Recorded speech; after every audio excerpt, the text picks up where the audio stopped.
इस बार की आषाढ़ गुप्त नवरात्रि कुछ खास होने वाली है। उनके लिए जो लोग साधना करते हैं, ये सिर्फ 9 दिन के व्रत नहीं है, और कुछ लोगों के लिए ये वर्ष का दिशा चेंज करने वाला माइलस्टोन साबित हो सकता है। आज के वीडियो में कुछ ऐसे रहस्यों को उजागर किया जाएगा जिससे आपको पता चलेगा कि आषाढ़ गुप्त नवरात्रि इस बार की क्यों खास है। इसके अलावा हम जानेंगे कि ऐसे वो कौन से नियम हैं जो आपके लिए वरदान साबित हो सकते हैं। इसके अलावा वो कौन सा अनुशासन है, तांत्रिक अनुशासन, जो आपकी पूजा को, आपकी साधना को सफल बना सकता है। वो कौन सी ऐसी गलतियां हैं जिसको करने से सीधा प्रभाव आपकी साधना पर पड़ेगा, उसके प्रभाव को कम कर देगा। हम आज के समय में जो भी चाहते हैं, ऐसे बहुत सारे लोग हैं जो आषाढ़ गुप्त नवरात्रि में पूजा अर्चना करते हैं, व्रत करते हैं, दान करते हैं, लेकिन उनको वो फल नहीं मिल पाता है जैसा वो चाहते हैं। वजह क्या है? वजह है राशि, क्योंकि हर राशि के तत्व अलग है, हर ग्रह का प्रतीक अलग है। तो फिर सबकी साधना, सबके व्रत, सबके दान धर्म और पूजा करने का तरीका एक कैसे हो सकता है? हर इंसान की परीक्षा अलग है, हर इंसान का स्वभाव अलग है। लेकिन इस वीडियो के माध्यम से अब की बार आपको यह भी पता चलेगा कि इस नवरात्रि में ऐसी वो कौन सी शक्ति है जिसे आप जागृत कर सकते हैं। इसके साथ साथ इस नवरात्रि में किया गया आपके माध्यम से छोटा सा दान, पूजा पाठ, धर्म कर्म, अनुष्ठान, मंत्र जाप, पूजा, ये सीधे देवी को नहीं लगती, बल्कि आपके भीतर की उस शक्ति को भी जागृत करती है जिसे आपने शायद वर्षों से दबा रखा है, या फिर जन्मों से। ओम नमः शिवाय। ओम नमः शिवाय। ओम नमः शिवाय। कल्पना कीजिए, रात्रि का समय है, सभी लोग सो रहे हैं, एक दिया जल रहा है, और फिर उस दिए की लौ अचानक से स्थिर हो जाती है, मानो जैसे कि हवा ने अपना रुख बदल लिया है, वो रुक गई है। क्यों? उस दिए के लिए, उस लौ के लिए, उस लौ को जो रिप्रेजेंट कर रहा है, उसकी आस्था के लिए, और वो लौ जिसका प्रतीक है उस देवी, उस शक्ति के लिए। सोचिए कि इतनी सारी घटनाएं एक साथ घट रही हैं, और घटना कौन सी घट रही है? मात्र एक हवा के रुक जाने से। इसे लोग संयोग समझ सकते हैं, इसे लोग एक योग माया समझ सकते हैं कि ये तो एक विकल्प है, ये कभी भी घट सकता है। वहीं साधक मानते हैं कि ऐसी घटनाएं अचानक नहीं होती। साधक मानते हैं कि इस तरीके की जो क्रियाकलापें होती हैं वो हमारे जीवन में एक परिवर्तन का उद्घोष करती हैं। ध्यान रखिए कि हमारे जीवन में जो भी चीजें यूं ही हो रही हैं, जिसे आप यूं ही समझ कर टाल देते हैं, वो कभी कभी ये घोषणा बन जाती है। और वहीं छोटी सी अंडरस्टैंडिंग जो होनी चाहिए थी, जिसे आप नहीं दिखा पाते हैं, और आप मात्र एक इसे संयोग समझ लेते हैं, एक मिथ्य समझ लेते हैं, और कभी कभी तो आप आस्था का प्रतीक समझ लेते हैं, लेकिन वास्तविक रूप में उसका सच्चाई से कोई लेना देना नहीं होता है। वो एक इंडिकेशन होता है कि आपके अंदर जो द्वंद चल रहा है उसको कैसे रोका जाए, उसको कैसे चैनलाइज किया जाए। कभी कभी शक्ति बाहर नहीं देखी जाती है, हमारे भीतर देखी जाती है। और ये जो तीज त्योहार होते हैं, ये जो आषाढ़ गुप्त नवरात्रि का पावन अवसर है, ये उसी परिवर्तन का उद्घोष है, ये उसी परिवर्तन का आरंभ है। Welcome celestial seekers to the cosmic journey where the stars align and destinies unfold. मैं यहाँ हूँ ताकि ब्रह्मांड के रहस्यों के माध्यम से आपको गाइड कर सकूं और ज्योतिष के ज्ञान से आगे का मार्ग प्रकाशित कर सकूं। एक समय की बात है, प्राचीन कथा के अनुसार एक युवा व्यक्ति दिन रात पूजा पाठ करता था, व्रत करता था, तीज त्योहारों में विशेष अनुष्ठान करता था, मंत्र जाप करता था, लेकिन फिर भी उसको वैसा पाए नहीं मिल रहा था, वैसे रिजल्ट नहीं मिल रहे थे जैसा वो चाहता था। क्या कोई कमी थी? जवाब है नहीं, कोई कमी नहीं थी। उसका डेडिकेशन इतना ज्यादा था कि उसकी पूजा में गलती से भी कोई गलती नहीं हो रही थी। फिर उसके जीवन में एक महापुरुष आते हैं। वो उसको बताते हैं कि जैसे हर ग्रह की प्रकृति अलग होती है, जैसे हर राशि का भाव अलग होता है, उसका सौम्य है या अग्नि तत्व है क्या है, ये हर एक चीज उस पर निर्भर करती है। जैसे हर इंसान के अंदर छुपी हुई शक्ति अलग होती है, उसके विचार अलग होते हैं, उसी तरीके से हर व्यक्ति की साधना अलग होती है। उसको ये बात कुछ हद तक समझ में आती है और फिर वो आषाढ़ गुप्त नवरात्रि में पूजा अर्चना करता है। ये पूजा अर्चना कुछ बाहर की नहीं थी, आंतरिक थी। वो अपने जीवन में आंतरिक बदलावों को महसूस करता है, उसके हिसाब से देवी के अनुष्ठान करता है। समस्या ये नहीं है कि उसके जीवन में कोई महापुरुष आया था और उन्होंने मार्गदर्शन किया। समस्या बस इस बात की है कि वो महापुरुष जो उसको बता के गया, वो बात उसे कहीं ना कहीं पहले ही इंडिकेट कर चुकी थी, लेकिन उसने उसको नजरअंदाज कर दिया। अब सबसे बड़ा सवाल कि क्या हमारे जीवन में ऐसे महापुरुष आ सकते हैं? अगर आपके कर्म अच्छे हैं तो शायद आ सकते हैं, लेकिन अगर नहीं अच्छे हैं तब क्या जवाब है? तब जवाब वही है कि ऐसे इंडिकेशन मिलेंगे जिसे आप इग्नोर कर देते हैं। इंडिकेशन चाहे आपके कर्म अच्छे हों या ना अच्छे हों, इंडिकेशन तो आपको मिलेंगे, लेकिन उसको कौन से लोग, कितने लोग समझ पाते हैं? ये वीडियो इसीलिए खास है। मैं आपको आज ये समझाना चाहता हूं कि हर एक चीज हमारे जीवन में हमारी प्रकृति के अनुसार ही कार्य करती है। हमारा चुनाव भी उसी के अनुरूप होना चाहिए, क्योंकि जब तक हमारा चुनाव उसके अनुरूप नहीं होगा, जब तक हम चीजों को नहीं समझ के कार्य करेंगे, तब तक हमारे जीवन में परिवर्तन नहीं आएगा। ये परिवर्तन धन नहीं हो सकता है, ये परिवर्तन मान सम्मान नहीं हो सकता है, ये परिवर्तन यश कीर्ति नहीं हो सकती है। ये परिवर्तन का जो असली मोटो है वो है शांति। आप सोचिए कि आपके जीवन में असीम धन आ रहा है और शायद धन की इच्छा भी आप रखते हैं। आप सोचिए कि समाज आपका सम्मान कर रहा है और सम्मान की इच्छा भी आप करते हैं, लेकिन क्या उस धन और सम्मान के बावजूद आपके जीवन में शांति है? क्या आपको यह महसूस होता है कि कहीं कोई तो कमी है? और वो कमी क्या है वो आप जान नहीं पा रहे हैं। वो इसीलिए नहीं जान पा रहे हैं कि आप अपने जीवन में अपनी प्रकृति को भूल चुके हैं, अपनी प्रकृति के विरुद्ध जाकर, उसके अगेंस्ट जाकर कार्य कर रहे हैं। तभी आप नहीं समझ पा रहे हैं कि आपके अंदर जो कुछ टूट रहा है, जो खालीपन है, वो किस लिए है। आज मैं आपको बताऊंगा कि राशि के अनुसार आप वो कौन से उपाय करें, किस तरीके से पूजा अर्चना कीजिए और कौन से वो नियम कर्म करने हैं, वो कौन सा तांत्रिक बंधन है जो आपको बांधना है अपने कर्मों के साथ में, जिससे आपके जीवन में एक अनुशासन क्रिएट हो। वही अनुशासन ही तो आपके जीवन में आपके मंत्रों की शक्ति को बढ़ाएगा, आपकी साधना को पूरा करेगा। शुरू करते हैं हम मेष राशि से। जैसा कि आप लोग जानते हैं कि मेष राशि को अग्नि तत्व यानी कि मंगल देव रिप्रेजेंट करते हैं, और जो कि मंगल देव अग्नि तत्व को रिप्रेजेंट करते हैं, अग्नि तत्व की यह राशि है। इनकी सबसे बड़ी समस्या होती है अधीरता। ये जल्दबाजी में रहते हैं, इनको हर एक चीज जल्दी चाहिए होती है और यही इनके जीवन की परीक्षा भी है।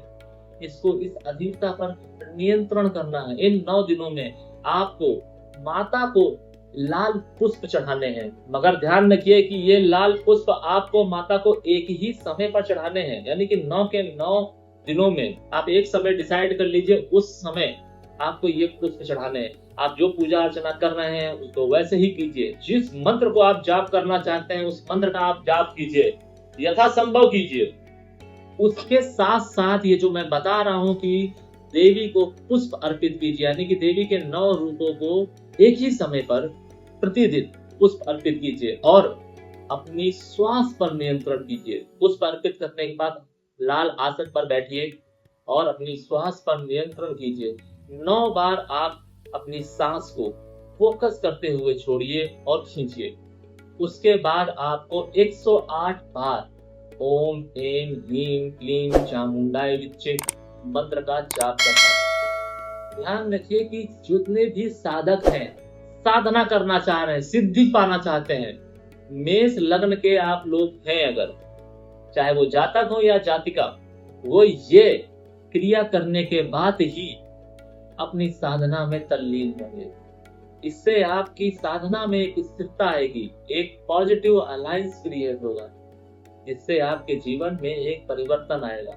मेरा ये 100% दावा है कि ये 9 दिनों के बाद आप एक ऐसी ऊर्जा को महसूस कर पाएंगे। आपको लगेगा कि आपके अंदर जो अधीरता थी वो आप कंट्रोल कर पा रहे हैं। आपको लगेगा जो विचारों का द्वंद्व आपके भीतर चल रहा है, जो ऊर्जाओं का द्वंद्व आपके भीतर चल रहा है, क्योंकि इनके अंदर ऊर्जाएं बहुत होती हैं, वो आप नियंत्रित कर पा रहे हैं और उसको चैनलाइज कर पा रहे हैं। ये कीजिएगा और फिर मुझे बताइएगा कि इस छोटे से उपाय में क्या वाकई आपके जीवन में चमत्कार किया। चमत्कार से मुझे याद आया कि चमत्कार ओवर द नाइट नहीं होते हैं। ओवर द नाइट सिर्फ घटनाएं होती हैं, और जब ऐसी घटनाएं हमारे जीवन में घटती हैं, कभी कभी ये घटनाएं हमारे जीवन में ऐसे चेंजेस लेकर आती हैं जो हम नहीं चाहते हैं। इसीलिए कुछ लोग इससे प्रभावित हो जाते हैं और अपने जीवन में चमत्कार की उम्मीद लगाकर बैठ जाते हैं। चमत्कार अगर आपके जीवन में आज हुआ है या कल होगा, तो उसका बीज पहले ही बोया जा चुका है। इसलिए किसी भी चीज को इंस्टेंट मत समझिए। बस आपको वो महसूस तब हुआ जब वो पुष्प बनकर या फल बनकर आपकी झोली पर गिरा, लेकिन उस बीज से पेड़ बनने में और पेड़ से अंकुरित होने में जो समय लगा, वो आपने ध्यान ही नहीं दिया। यही वजह है कि हम सिर्फ रिजल्ट पर फोकस करते हैं, चमत्कार को देखने की कोशिश करते हैं। वृषभ राशि, यह राशि स्थिर है। मैं यहाँ पर राशि की प्रकृति की बात नहीं कर रहा हूँ। इस राशि के लोगों के जीवन में स्थिरता बहुत देखी गई है, और यही स्थिरता उनके जीवन की जटिलता बन जाती है। ये एक जैसी जीवन शैली के इतने ज्यादा योग्य हो जाते हैं, या फिर आप ये कह लीजिए इतने ज्यादा यूज्ड टू हो जाते हैं कि ये बहुत सारी चीजें करना तो चाहते हैं लेकिन कर नहीं पाते हैं, सब कुछ कल पर डाल देते हैं। अगर आपके जीवन में भी ऐसी चीजें चल रही हैं, आप परिवर्तन का खोज कर रहे हैं लेकिन उसके लिए आपको समय नहीं मिल रहा है, समय तो मिल रहा है लेकिन आप कर नहीं पा रहे हैं, और आप दोष दे रहे हैं कि आपके जीवन में समय नहीं है, तो इस तरीके के एग्जीक्यूशन के लिए आपको देवी के चरणों में सफेद कलर का पुष्प अर्पित करना चाहिए और कन्याओं को भोज कराना चाहिए। ध्यान रखिए कि आपके जीवन में एक गतिमान क्रिया, यानी कि ये जो चीजें मैंने आपको बताई हैं, कन्या को भोज आपको 9 दिन लगातार कराना है, और इसके साथ साथ जिस कन्या को आप भोज करा देंगे उसको रिपीट नहीं करना है। आप कोई भी एक कन्या को आप भोजन कराइए और उसके बाद उसको रिपीट नहीं करना है 9 दिन, बिना ये अपेक्षा किए कि उससे आपको कोई रिजल्ट मिलेगा। गुप्त नवरात्रि का ये गुप्त दान समझकर आप ये क्रिया कीजिए, फिर देखिए कि कैसे आपके जीवन में क्रियाएं होना शुरू हो जाती है, आपके जीवन को एक गति मिल जाती है। उपाय छोटा है लेकिन इसके रिजल्ट बहुत अच्छे हैं। मैंने मेरे जातकों के द्वारा इसको बहुत अच्छे से एक्सपीरियंस किया है और करवाया भी है। मैं चाहता हूं कि आप भी ये उपाय कीजिए और आप अपने जीवन में आने वाले जो गति है उसको एक्सपीरियंस कीजिए। मिथुन राशि के जातक जातिकाओं के जीवन में विचारों का द्वंद रहता है। ये बहुत सोचते हैं और यही सोच विचार इनके जीवन को बहुत ज्यादा प्रभावित करती है। कभी कभी तो ये लोग एंजाइटी, डिप्रेशन के शिकार हो जाते हैं। इससे इनको बचना चाहिए। क्या करना चाहिए? इनको मौन धारण करना चाहिए, कम से कम 15 मिनट प्रतिदिन मौन धारण कर देवी के प्रति समर्पित होना चाहिए, और इनकी जो भी इच्छा है उसको मन में 11 बार बोलना है और देवी के चरणों में समर्पित कर देना है। अब ध्यान से समझने वाली बात यह है कि आपकी जो भी इच्छाएं, महत्वाकांक्षाएं हैं, आप उसके बारे में सोचिए, विचार कीजिए। देवी के सामने बैठकर मौन धारण कर अपने होठों को चलाना नहीं है, बस उसके बारे में आपको सोचना है। 15 मिनट का मौन धारण कीजिए, देवी के श्री चरणों पर, देवी के मुखमंडल की आभा में प्रभावित हो जाइए, उसमें लीन हो जाइए और जो आप चाहते हैं उसके बारे में सोचिए और फिर उस विचार को देवी के चरणों में समर्पित कर दीजिए, ये बोलकर, ये सोचकर कि अब देवी आपके ऊपर है, आप चाहे तो ये इच्छा मेरी पूरी कीजिए और चाहे तो मत कीजिए। उसके बाद आप उस इच्छा के बारे में कभी मत सोचिए। यकीन कीजिए कि आपकी वो इच्छा अगर छोटी हुई तो 90 दिनों के अंदर पूरी हो जाएगी। 90 दिन की वो डेडलाइन है कि इसके बीच में आपकी वो इच्छा पूरी होनी ही होनी है। और अगर वो इच्छा बड़ी हुई तो इन 90 दिनों में उसका बीज जरूर डाला जाएगा, बोया जाएगा। इसलिए इस क्रिया को छोटा मत समझिए। मिथुन राशि के जितने भी जातक जातिकाएं हैं, ये अवसर उनके लिए वरदान साबित हो सकता है। कर्क लगन के जातक जातिकाओं के लिए भावना ही उनका हथियार है और यही उनकी शत्रु भी है, उनके विनाश का कारण भी है। ये भावनाओं से इतने ज्यादा प्रभावित होते हैं कि इनका पूरा जीवन, चाहे वो पर्सनल लाइफ हो या प्रोफेशनल, भावनाओं के इर्द गिर्द ही घूमता रहता है। इनके जीवन में सब कुछ, चाहे वो दोस्त हो, परिवार हो, दुश्मन हो, सब कुछ कहीं ना कहीं भावनाओं से ही कनेक्टेड मिलेंगे। इनको किसी से राग द्वेष आपको देखने को नहीं मिलेगा। अगर मिलेगा कुछ तो भावना, कहीं ना कहीं भावना ही आहत होंगी या ये करते नजर आएंगे। इनको क्या करना चाहिए? इनको देवी के चरणों में मौन धारण करना चाहिए, मौन साधना करनी चाहिए। यानी कि कोई ऐसा मंत्र ले लीजिए जिसमें आपको बिना होठों को हिलाए आप जाप कीजिए, मानसिक जाप कीजिए, मौन धारण कीजिए और यही इनकी अद्भुत साधना है। ये मौन साधना इनको इतने बड़े अच्छे रिजल्ट दे सकती है जो शायद आपके द्वारा किया गया लाख, 10 लाख या करोड़ मंत्रों के जाप से भी आपको ना मिले। या फिर आप ऐसे समझिए कि लाख, 10 लाख, करोड़ आहुतियां यज्ञ में डालने के बराबर भी आपको ना मिले, उतना फल आपको ये मौन जाप दे सकता है। इसलिए अभी देर नहीं हुई है, आने वाली आषाढ़ गुप्त नवरात्रि का फायदा उठाइए और अपने जीवन में आने वाले परिवर्तन को आप महसूस कीजिए। आपके जीवन में भावनाएं अगर बंदिशें बन गई हैं, रिश्ते अगर जोखिम बन गए हैं, तो उसको समर्पित करते हुए देवी के चरणों में अपने जीवन का एक नया आगाज कीजिए। सिंह लगन के जातक जातिकाओं के जीवन में अहंकार और आत्मसम्मान के बीच का भेद समझ पाना लगभग नामुमकिन होता है और ज्यादातर ये व्यक्ति इसी के शिकार पाए जाते हैं। आत्मसम्मान और अहंकार के बीच का भेद ही नहीं समझते हैं और इसीलिए इनके जीवन में दिक्कतें, परेशानियां आती हैं। ये अच्छे अच्छे रिश्ते खो देते हैं, अच्छे अच्छे मित्रगण खो देते हैं। क्या करना चाहिए? इनको किसी एक ऐसे व्यक्ति के प्रति कृतज्ञता दिखानी चाहिए जो इनके जीवन में कोई भी छोटा सा पॉजिटिव चेंज लाया हो। और इन 9 दिनों में इनके लिए यही सबसे बड़ी साधना है। अपने 9 दिनों में 9 व्यक्तियों को ढूंढिए। अब ऐसा नहीं होगा कि आपके जीवन में वो 9 व्यक्ति नहीं होंगे। अब अपने घर परिवार से लेके दोस्त यार तक, पड़ोसियों से लेकर अपने रिश्तेदारों तक, कोई भी आप 9 व्यक्ति उठाइए जिसने आपके जीवन में एक छोटा सा परिवर्तन लाया हो और उनके प्रति कृतज्ञता दिखाइए। इससे आपके जीवन में एक पॉजिटिव चेंज आएगा।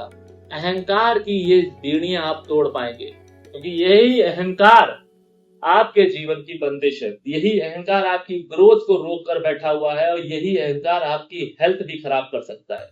इसलिए इससे बचने की आवश्यकता है और आषाढ़ गुप्त नवरात्रि का ये पावन अवसर आपके जीवन में एक रोलर कोस्टर साबित हो सकता है।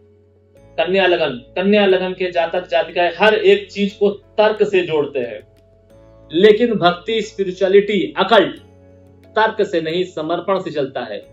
पूजा पाठ, मंत्र जाप, हवन, सब कुछ समर्पण मांगता है, तर्क नहीं। जब तर्क खत्म होता है तब समर्पण शुरू होता है और जब समर्पण शुरू होता है तब जीवन में एक अद्भुत परिवर्तन आरंभ होता है। ध्यान रखिए कि आपने जो भी चीजें पास्ट में छोड़ी हैं स्पिरिचुअलिटी से रिलेटेड, उसको पूरा कीजिए। इन लोगों के जीवन में अगर कोई भी कार्य अधूरा रह जाता है, तर्क को ये लोग बहुत ज्यादा जगह देते हैं, स्पेशली स्पिरिचुअलिटी, गुरु या फिर जो भी ये कार्य कर रहे हैं व्रत से लेकर, क्योंकि इनको इंस्टेंट रिजल्ट चाहिए होता है। इंस्टेंट रिजल्ट ना मिलने की वजह से ये लोग एक पूजा से दूसरी पूजा, एक जाप से दूसरा जाप, एक गुरु से दूसरा गुरु, एक चीज से दूसरी चीज पर स्विच करते रहते हैं, और यही इनके जीवन का सबसे बड़ा दुख बन जाता है। और ये दुख इतना बड़ा हो जाता है कभी कभी कि उनके परिवार, उनकी नेक्स्ट पीढ़ी को भी प्रभावित कर सकता है। कन्या लग्न के जातक जातिकाओं के लिए ये पीरियड थोड़ा सा हार्श हो सकता है, लेकिन वरदान भी। बस आपका एक समर्पण। आपके जीवन में अगर पूजा पाठ से रिलेटेड आपने कोई गलतियां की हैं, उसको तर्क से जोड़ा है, तो उसको समर्पण से जोड़िए और फिर चमत्कार देखिए। मेरे कहने पर आप ये छोटी सी कोशिश कीजिए और फिर आप मुझे बताएंगे खुद आकर कि आपके जीवन में वास्तव में वास्तविक रूप से परिवर्तन आया है। और फिर दूसरा स्टेप क्या होगा, उसके लिए आपको मुझसे संपर्क करना होगा। तुला लग्न के जातक जातिकाओं के जीवन में सिर्फ एक ही समस्या रहती है। वो जीवन में बैलेंस बनाना चाहते हैं, बैलेंस बनाकर ही अपने जीवन को पूरा करना चाहते हैं, जीना चाहते हैं, लेकिन उनके जीवन में ये बैलेंस नहीं बन पाता है। अब वो बैलेंस उनकी पर्सनल और प्रोफेशनल लाइफ का हो सकता है, या फिर उनकी मैरिड लाइफ और उनके जो दोस्त हैं या फैमिली लाइफ के बीच में हो सकता है। मॉरल ऑफ द स्टोरी बस ये है कि ये जो बैलेंस स्थापित करना चाहते हैं, वो बैलेंस ना बन पाना ही इनके जीवन की सबसे बड़ी कश्मकश होती है। क्या करना चाहिए इनको? इनको अपनी सैलरी का 10वां हिस्सा इस नवरात्रि में किसी जरूरतमंद को दान देना चाहिए। इसके साथ साथ अपने घर में, अपने घर परिवार में कार्यों को बांटना चाहिए, उसमें इनिशिएट करना चाहिए। अपने घर परिवार में अगर आपकी माता है, आपके पिता हैं, आपका स्पाउस है, आपकी पत्नी है, वो जो भी काम करते हैं उसमें आप हाथ बटाइए। आप देखेंगे कि आपको अपने भीतर एक ऐसी ऊर्जा महसूस होगी, एक ऐसी शक्ति को आप एक्टिवेट कर लेंगे जिससे आपके जीवन में बैलेंस बना पाना बहुत आसान हो जाएगा। और यही बैलेंस बना पाना ही आपकी की है, क्योंकि तुला लग्न आपको मिला ही इसलिए है क्योंकि आप बैलेंस नहीं बना पाए थे लास्ट बर्थ में। ये बैलेंस बना पाना ही आपको मोक्ष की ओर ले जाएगा। और जब आप ये बनाएंगे तब आप देखेंगे कि कितनी सारी परतें आपके जीवन की खुलती हैं। जब आप लोगों को बायस नजरों से नहीं, प्रैक्टिकल नजरों से देखना शुरू करेंगे, तार्किक नजरों से देखना शुरू करेंगे, तब आपको समझ में आएगा कि बहुत सारी ऐसी गतिविधियों में आप इंडल्ज हो चुके हैं जिसमें आपको होना ही नहीं था, जिसमें आपको पढ़ना ही नहीं था, और जिसमें आपको प्रभाव डालना ही नहीं था, जिसमें आपने प्रभाव डालकर उस चीज को बद से बदतर बना दिया। अब देखिए समझने वाली बात, कन्या लग्न के जातक जातिकाएं जहां हर कार्य तर्क से कर रहे हैं, वहीं तुला लग्न के जातक जातिकाओं के जीवन में तर्क की कोई जगह ही नहीं है। उनको तर्क को इन्वॉल्व करना है, बल्कि तर्क के साथ ही आगे बढ़ना है, तभी उनके जीवन में बैलेंस आएगा। ये ना कर पाना ही उनके जीवन के प्रभावित करता है। वहीं कन्या लगन के जातक जातिकाओं के जीवन में तर्क का ओवर हो जाना ही उनके जी का जंजाल बन जाता है। इसीलिए मैं बोल रहा हूं कि हर राशि के तत्व अलग है, हर ग्रह की प्रकृति अलग है, इसको समझिए। और आपको जो राशि मिली है, जो ग्रह मिले हैं, वो आपसे कुछ बताना चाह रहे हैं, कुछ कहना चाह रहे हैं, इसको डिकोड कीजिए, क्योंकि हर कुछ हर इंसान को परोसा हुआ नहीं मिलता है। यही तो कर्म है। कर्म वो नहीं है कि आप अपने घर में सुबह उठते हैं, स्नान ध्यान करते हैं, पूजा पाठ करते हैं, वो तो नित्य हो गया, वो तो नित्य वचन हो गया, एसेंसिटी हो गई, वो तो एसेंशियल्स हो गए आपके। लेकिन जो कर्म है आपको अपनी प्रकृति को समझ कर करने हैं, वो यही है। आपको जो परिवार मिला, आपको जो मित्रगण मिले हैं, वो वहां पर आपको सामंजस्य, वहां पर आपको अपने आप को स्थापित करना है। अब ये प्रभुत्व, ये स्थापित करने के चक्कर में, स्वामित्व स्थापित करने के चक्कर में कभी कभी लोग गलत कार्य कर बैठते हैं और उससे अपने जीवन को फंसा बैठते हैं। वृश्चिक लगन, वृश्चिक लगन जातक जातिकाओं के लिए आषाढ़ गुप्त नवरात्रि एक वरदान की तरह है। ध्यान रखिए कि ये नवरात्रि, गुप्त नवरात्रि वृश्चिक लग्न के जातक जातिकाओं के लिए ही बनाई गई है। अगर मैं कहूं तो गलत नहीं होगा, क्योंकि इनके लिए, इनके माध्यम से किया गया इस पीरियड में एक छोटा सा जाप, एक छोटा सा मंत्र, एक छोटा सा हवन बहुत कई गुना फल दे देता है इनको। इतना ज्यादा अच्छा अलाइनमेंट है गुप्त नवरात्रि का वृश्चिक लग्न के जातक जातिकाओं के साथ में। ध्यान रखिए, मैं लग्न की बात कर रहा हूं, राशि की बात नहीं कर रहा हूं। इस दिन इनको यथासंभव मौन धारण करना चाहिए इन 9 दिनों में। और देवी के प्रति समर्पित होना चाहिए। देवी के प्रति समर्पण रखना है और अपने दुश्मनों को, जो भी आपसे ईर्ष्या रखते हैं, उनको क्षमा कीजिए, मानसिक क्षमा मांगिए। या आपने किसी के साथ गलत किया है, उससे क्षमा मांगिए, मानसिक क्षमा मांगिए उनसे। फिर देखिए कि आपके जीवन में कैसे चमत्कार आते हैं। और ऐसा भी देखा गया है कि जब कोई चीज आपके साथ अलाइंड होती है, यानी कि अगर आपको पता चल जाए कि कल आपके साथ क्या होने वाला है, तो ऐसे बहुत कम ही लोग हैं जो उसका बचाव कर पाएंगे। क्यों? क्योंकि वो ऐसा बीज बो चुके हैं पहले से कि यूनिवर्स उनको रोकने की तैयारी बखूबी करके बैठा हुआ है। इसीलिए अपने आप को डिटरमाइन रखिए। और इसीलिए मैं हर बार हर इंसान से कहता हूं कि अपने जीवन में एक ऐसे व्यक्ति को जगह दीजिए जो आपको इन सारी समस्याओं, इन सारे जंजालों से बाहर ला सके। क्योंकि आपकी कुंडली में एक ऐसा व्यक्ति होता है जिसे 90% लोग जानबूझकर कह लीजिए, लालच की वजह से कह लीजिए, ईर्ष्या की वजह से कह लीजिए, दूर कर देते हैं। आप देखिए कि भगवान कृष्ण भी अकेले नहीं आए थे, भगवान राम भी अकेले नहीं आए थे। भगवान का कोई भी रूप अकेला नहीं है।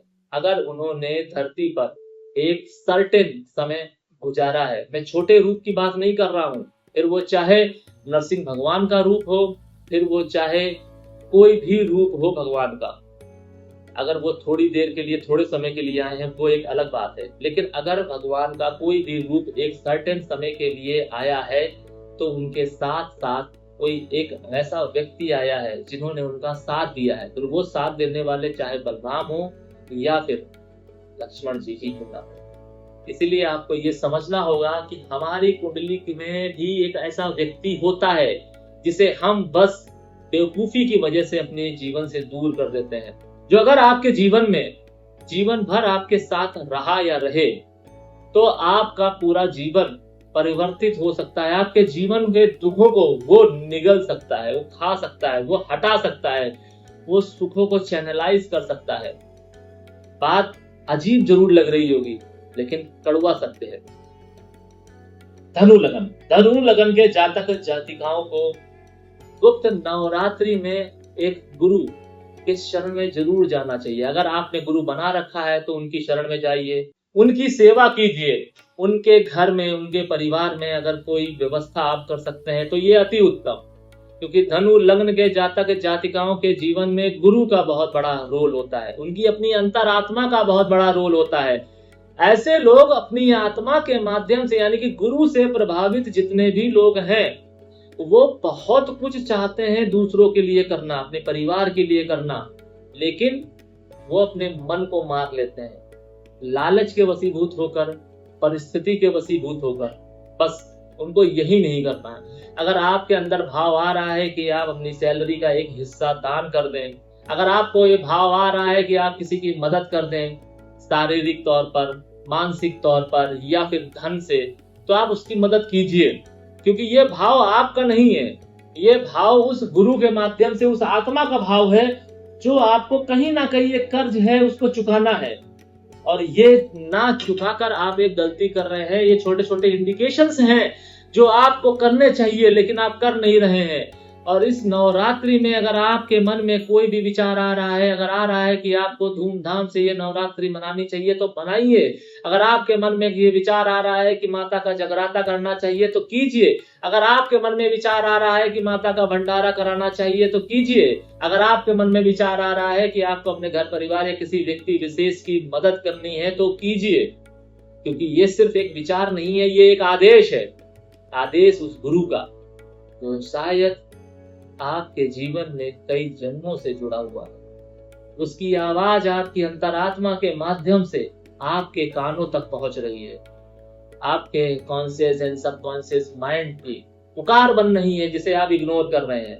और ये इग्नोर करना ही आपके जीवन में समस्याओं का सबब बन सकता है। मकर लगन के जातक जातिकाएं बहुत मेहनती होते हैं, लेकिन ये अपने लिए समय नहीं निकाल पाते हैं। यही इनके लिए सबसे बड़ी दिक्कत होती है। क्या करना है इनको गुप्त नवरात्रि में कम से कम आधे घंटे खुद को देना चाहिए। मेडिटेशन करना चाहिए, ध्यान करना चाहिए माता के किसी भी रूप का, माता के किसी भी नाम का। ध्यान रखिए कि ये छोटा सा उपाय आपके जीवन में आने वाली बीमारियों को, आने वाले बुरे वक्त को टाल सकता है, उसके प्रभाव को कम कर सकता है। कोई बड़ा जप नहीं, कोई बड़ा मंत्र नहीं, कोई बड़ा अनुष्ठान नहीं, सिर्फ 15 से 20 मिनट और अगर हो सके तो हाफ एन आवर, आधा घंटा आप खुद को दीजिए। मेडिटेशन कीजिए, ध्यान लगाइए, बैठकर माता का ध्यान लगाइए, बैठकर अपनी आत्मा को जानने की कोशिश कीजिए, अपने चक्रास पर फोकस कीजिए, अपनी थर्ड आई पर फोकस कीजिए। बस इतना ही तो करना है। मौन धारण कीजिए। ये मौन आपके जीवन में आपकी सारी की सारी वास्तविकता लाकर सामने रख देगा। जब आप आंखें बंद करेंगे और ध्यान लगाएंगे, आप देख पाएंगे कि आपने जीवन में जो परतें हैं आपके जीवन में, वो किस तरीके से आपके बंद आंखों के सामने खुलती नजर आएंगी इन्हीं 9 दिनों में। एक्सपीरियंस कीजिए और मुझे बताइए कि क्या आपको ऐसे अनुभव हुए। कुंभ लगन के जातक जातिकाओं के जीवन में ये नवरात्र भी एक पॉजिटिव चेंज ला सकता है। क्या करना है? अपने अहम को छोड़ना है, अपने अहम की बलि देनी है, और यही तो इनके जीवन का सबसे बड़ा तांत्रिक अनुशासन है। कौन सा अहम? जो आप अपने जीवन में पाल कर बैठे हैं, अपने नियर एंड डियर के वशीभूत होकर, अपने ज्ञान के वशीभूत होकर, अपने धन के वशीभूत होकर। ये जो आपके अंदर ओवर कॉन्फिडेंस ने जगह बना ली है, यही तो नहीं है कहीं आपके जीवन में पतन की जड़? यही तो नहीं है कहीं आपके जीवन में समस्याओं की जड़? इनको 10 सेकंड के लिए छोड़ के देखिए और फिर मुझे बताइए कि आपके जीवन में क्या समस्याएं आई हैं, या आपने खुद उसको अपने घर में, अपने मन में, अपने दिल में, अपने शरीर में जगह दे दी है। आपको समझने की आवश्यकता है।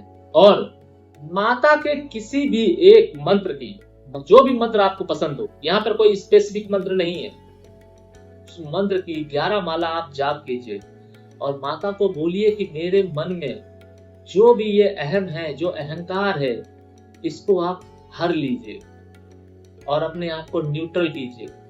भूल जाइए सब कुछ, पास्ट भूल जाइए, फ्यूचर भूल जाइए। वर्तमान के ये 9 दिन, आने वाले जो 9 दिन है, उसमें अपने आप को समर्पित कर दीजिए माता के चरणों में। फिर आप देखेंगे कि आपको ये पता चलेगा कि कहां पर हमसे गलती हुई है। आपको पता चलेगा कि किस तरीके से चमत्कार होते हैं, क्योंकि कुंभ लगन के ऊपर एक अच्छी, कह सकते हैं, या फिर एक ड्रास्टिक कृपा होती है माता की। लेकिन यही इनकी कमजोरी भी है, क्योंकि जब इनके जीवन में अहम आ जाता है, क्योंकि इनको अपने ज्ञान का बहुत अहम होता है, और यही ज्ञान का अहम इनके जीवन का पतन का कारण बनता है, क्योंकि ये शनि से रूल्ड राशि होती है। और जब आप ऐसी एक्सरसाइजेस करते हैं, यानी कि अहम पाल लेना, अपने ज्ञान का घमंड पाल लेना, तो शनिदेव आपके जीवन में, जो कि आपके लग्नेश हैं, वही आपके शत्रु बन जाते हैं। यहाँ पर अगर कोई भी ज्योतिषी, कोई भी ब्राह्मण, कोई भी ज्ञानी व्यक्ति ये कहता है कि कुंभ लगन वालों के लिए शनिदेव वरदान है, तो वो आपको मूर्ख बना रहा है। आप देख लीजिएगा कि इस एटीट्यूड के साथ में आप दुनिया में कुछ नहीं कर पाएंगे। जितना भी कमाएंगे वो सब गमाते चले जाएंगे, फिर वो चाहे धन हो या रिश्ते ही क्यों ना हो। एट द लास्ट आप अब जीवन में अकेले रह जाएंगे। आपको अफसोस होगा कि भगवान ने, शनिदेव ने आपके जीवन में सब कुछ दिया था, भर भर के दिया था, जिसके आप लायक नहीं थे वो भी मिला था, लेकिन आपने अपनी बेवकूफी से सब गंवा दिया। हमें जो भी राशियां मिलती हैं वो इसीलिए मिलती हैं क्योंकि हमने उसके ऊपर काम नहीं किया था लास्ट बर्थ में। हमारी वही कमजोरी थी और हमें उसको ही जीवन में ताकत बनाना है। लेकिन आज के समय में हम भ्रमित हो चुके हैं, हम लालच में पड़ चुके हैं, हम गुमराह हो चुके हैं, इसीलिए हम अपने तत्वों से हटकर कार्य करते हैं। मीन लगन के जातक जातिकाओं के जीवन में कंफ्यूजन बहुत रहता है, लालच बहुत रहता है, और यही कंफ्यूजन, यही लालच उनको प्रभावित करता है। ध्यान रखिए कि ये गुरु से रूल्ड राशि है। गुरु देना जानता है, लेना नहीं। गुरु दानी है। जब आपके जीवन में ये भाव आएगा, आप कृतज्ञता दिखाएंगे, आप कृपालु बनेंगे, तभी आपके जीवन में हार्मनी आएगी। नहीं तो आप सोच लीजिए कि आप चाहे जितने मंत्र जाप कर लीजिए, चाहे जितने भी दिव्य अनुष्ठान कर लीजिए, आपके जीवन में हार्मनी नहीं आएगी और आप अपने साथ साथ जितने भी लोग हैं, यानी कि आपकी पत्नी, आपके पति, आपके बच्चे, उन सब का जीवन आप बर्बाद कर रहे हैं, क्योंकि आपके कर्मों की सजा, हमारे कर्मों की सजा नेक्स्ट पीढ़ी भी भुगतती है। जिस तरीके से आपके माँ बाप के पाप पुण्य आपने भुगते हैं, उसी तरीके से आपके पाप पुण्य आपकी संतान भुगतेगी। ये कोई अच्छी चीज नहीं है, क्योंकि अगर आपके पापों की सजा आपकी संतान को मिली, यानी कि अगर आपकी संतान के जीवन में कोई अच्छे योग थे और वो आपके पापों के माध्यम से फलीभूत नहीं हो पाए, तो ये कर्ज भी आपके ऊपर आएगा। यानी कि ये पाप आपके जीवन में चक्रवृद्धि ब्याज की तरह ऐड होते जाएंगे। फिर जब आपका अगला जन्म होगा, जिसके बारे में शायद आज आप चिंतित ना हो, और फिर जब ये जन्म हो जाएगा तब आपके जीवन में परेशानी आएगी, तब आप शायद ये बोलेंगे पता नहीं कौन से जन्म का ये आपको दुर्भाग्य मिला है। वो ऐसा ही है, तो जिस जन्म में हम होते हैं हम सिर्फ उसको देखना चाहते हैं। हम ये कभी जानना ही नहीं चाहते हैं कि लास्ट बर्थ में हमसे जाने अनजाने क्या गलतियां हुई थी। अरे लास्ट बर्थ तो छोड़िए, हम अपने करंट बर्थ में क्या गलतियां कर बैठते हैं हम उसको भी स्वीकार नहीं करते हैं। सोचिए कि इंसान के अंदर की नीचता किस हद तक हावी है कि वो अपनी करंट बर्थ की, यानी कि इसने जो आज थोड़ी देर पहले या कल कोई गलती की है उसको भी स्वीकार नहीं कर रहा है। ये क्या है? और जब गुरु आपका स्वामी हो, गुरु का लग्न आपको मिला हो, तो ये आपके लिए बहुत ज्यादा चुनौतीपूर्ण हो जाता है। क्या करना है आपको? आपको माता के श्री चरणों में समर्पित होना है और कहना है कि जो मेरे लिए अनुकूल हो वही मुझे मिले, और जो हमसे गलत हुआ है उसको सही करने का मार्ग दिखाइए। हर उस इंसान के प्रति ऋणी हो जाइए, कृतज्ञता दिखाइए जिसके साथ आपने गलत किया है, जिसके साथ आपके माध्यम से गलत हुआ है। यही आपके जीवन में परिवर्तन ला सकता है। नहीं तो आप मेरे बात गांठ बांध लीजिए कि आप चाहे तपस्या करके ब्रह्मा जी को प्रसन्न करके उनको अपने सामने प्रकट कर लीजिए, अगर आपके दिन बदल जाए तो मैं ज्योतिष छोड़ दूंगा। आपका जीवन ना बदला था, ना बदला है और ना बदलेगा। ये गुरु का अभिशाप है। ये कोई मैं आपको कर्ज नहीं दे रहा हूं, ये मीन लग्न वाले जातक जातिकाओं के लिए गुरु का अभिशाप है। आप गुरु के ट्रेड्स को छोड़कर किसी और के ट्रेड्स के माध्यम से कार्य करेंगे तो आपके जीवन में आप क्या सोचते हैं, हार्मनी आएगी? नहीं, आपका जीवन नाश, दिन पर दिन नाश होता चला जाएगा। फिर चाहे आपने लास्ट बर्थ में कितने ही पुण्य क्यों ना अर्जित किए हो। अब हम बात करते हैं वो 3 गलतियां जो ज्यादातर लोग करते हैं। पहली गलती, नवरात्र में साधना का कोई समय नहीं रखना, यानी कि आज सुबह कर रहे हैं तो कल शाम को कर रहे हैं, और साधना के दौरान मन में लालच है, वासना है, जल्दबाजी है। ये कभी भी आपकी साधना का पूर्ण फल आपको नहीं लेने देती। दूसरा, चमत्कार की उम्मीद करना। नहीं, चमत्कार की अगर आप उम्मीद कर रहे हैं तो आप ये सोचिए कि उस चमत्कार के लिए क्या कभी आपने वो बीज बोया है जो फल बनकर आपके जीवन में आएगा? ऐसे बहुत सारे पेड़ पौधे हैं जो खड़े हैं लेकिन उनके ऊपर फल नहीं आते हैं। आप सोचिए कि आपने तो बीज भी नहीं बोया है, तो आप चमत्कार की उम्मीद कैसे कर रहे हैं? और तीसरी सबसे बड़ी गलती, नियमों को ना मानना, प्रकृति को नहीं समझना, आवाहन को नहीं समझना। क्योंकि परिवर्तन जो आप बाहर देख रहे हैं वो बाहर नहीं है, वो भीतर है।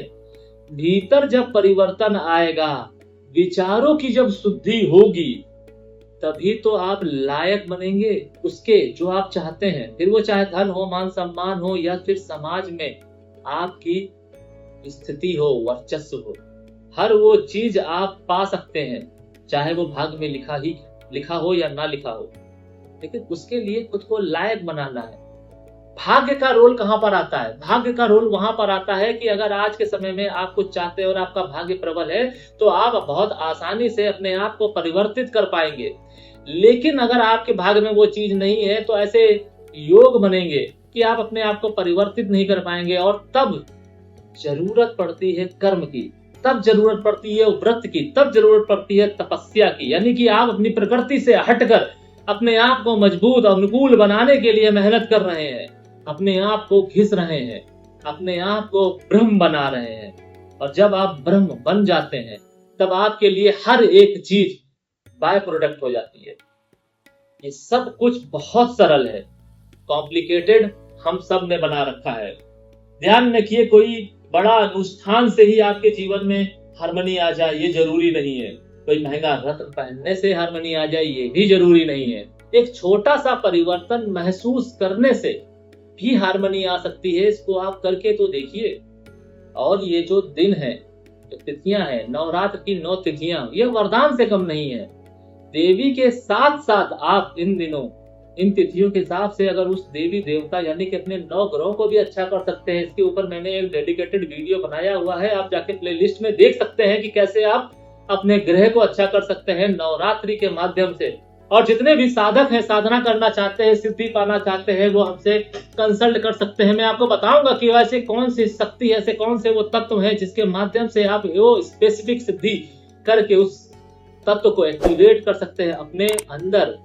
कहा जाता है ना कि हमारे अंदर कुछ ना कुछ तो एक्स्ट्रा है, कुछ ना कुछ तो दिव्य है। क्या आप अपने अंदर की दिव्यता को जान पाए हैं? आपकी कुंडली में छुपा हुआ है। जानने के लिए हमसे संपर्क कर सकते हैं, मैं आपको जरूर बताऊंगा। हमारी टीम व्हाट्सएप के माध्यम से आपके सवालों का जवाब देने के लिए तत्पर है। अपॉइंटमेंट भी आप हमसे ले सकते हैं। हो सकता है आपको समय लगे, लेकिन घबराने की आवश्यकता नहीं है। जिस समय आपका योग होगा आपका भी नंबर आएगा। सबसे ज्यादा जरूरी बात कि हमारे जीवन में जो परिवर्तन आप बाहर देखना चाहते हैं वो बाहर नहीं, अंदर है।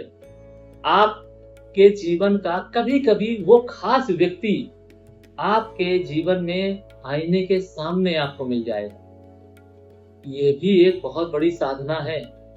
इन 9 दिनों में कम से कम 15 मिनट आईने के सामने खड़े होकर अपनी आंखों में झांक कर देखिए और बताइए कि क्या आपको अपने अंदर नजर आ रहा है। मगर ईमानदारी से, अगर कोई दुष्ट आत्मा नजर आ रही है, कोई कुरीति नजर आ रही है तो उसको ठीक कीजिए, क्योंकि यही कुरीति, इसी से ही तो लोग डरते हैं। आईने के सामने आपको सिर्फ सजना नहीं होता है, सिर्फ संवरना नहीं होता है, अपने अंदर झांकना भी होता है। और जब हम अपने अंदर झांकते हैं तो हम डर जाते हैं, हम भाग जाते हैं। आप देखिए और मुझे बताइए कि क्या आईना आपका मित्र है या शत्रु बन चुका है। अगर शत्रु नजर आ रहा है तो समय है परिवर्तन का, और अगर मित्र नजर आ रहा है तो उस मित्र को अपने साथ अलाइन कीजिए, उसको साथ रखिए, आपका जीवन बदल जाएगा। इस वीडियो के माध्यम से अगर कुछ ऐसा है जो समझ में नहीं आया है, साधक साधना करना चाहते हैं या सिद्धि के लिए आप आतुर हैं, तो आप हमसे अपनी कुंडली दिखा सकते हैं। मैं आपको बताऊंगा कि कौन सी देवी या किस तत्व की आपको आराधना करनी है, किस मंत्र का जाप करना है जिससे आपके जीवन में वो पॉजिटिव चेंज संभव है। अगर आपके जीवन में तामसिक तंत्र है तो मैं तामसिक बताऊंगा, अगर नहीं है तो फिर वो करना आपके जीवन में घातक हो सकता है। फिलहाल आज के लिए बस इतना ही। सेलेस्टियल एनर्जीज आपका मार्गदर्शन करे और आपके आगे के सफर को प्रकाशित करे। शरणम।